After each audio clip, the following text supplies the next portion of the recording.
আমাদের কনস্ট্রাক্টেড যে টারবাইন আছে, এখানে আমরা যে কনস্ট্রাক্ট করতেছি, এখানে যে আমাদের টেম্পারেচারের একটা বিষয় আছে। এই টেম্পারেচারটা যদি এখানে আমরা বেরিয়ার করতে পারি, অর্থাৎ আমাদের টেম্পারেচার বেরিয়ার ম্যাটেরিয়ালস এখানে লাগবে, হিট কন্ডাক্টিভ ম্যাটেরিয়াল লাগবে। যে আমরা যদি এখানে হিটটা সঠিকভাবে কন্ডাক্টেড না করতে পারি, তাহলে কিন্তু আমাদের এই কনস্ট্রাকশনটা ভালো করে হবে না। কেন হবে না? দেখুন, আমাদের টারবাইনটা সব সময় এটা রোদ বৃষ্টি ঝড় সবার ভেতরেই থাকবে। সো ধুলা বালি সবকিছু মিলিয়েই টারবাইনটা থাকবে, অলওয়েজ বাহিরে থাকবে। আবার এখানে বজ্রপাতের মতো এত শক্তিশালী জিনিসও এর উপর পড়বে। সো সবকিছু কন্ডাক্টেড এন্ড কনস্ট্রাক্টেড ম্যাটেরিয়ালস আমাদের এখানে সুন্দর করে ব্যবহার করতে হবে। এখন আমাদের টারবাইনে কেন এই হিটিং ম্যাটেরিয়ালটা ইউজ করব?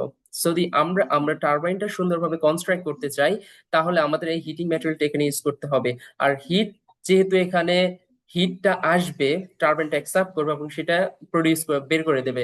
সো এটা কিন্তু খুব গুরুত্বপূর্ণ একটা বিষয়। যদি আমরা এই হিটটা ভালোভাবে এখানে কন্ডাক্টেড না করতে পারি, তাহলে কিন্তু টারবাইনটা আমাদের কিছুদিন পরে এটা লস প্রজেক্টে চলে যাবে।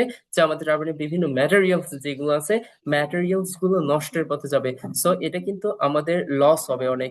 সো টারবাইনটা কনস্ট্রাক্ট করতে হলে আমাদের এগুলো প্রথমেই হিসাব করে নিতে হবে যে আমাদের এটা ঠিক হবে এবং এটার প্রফিট কি হবে, এটা কতদিন চলবে।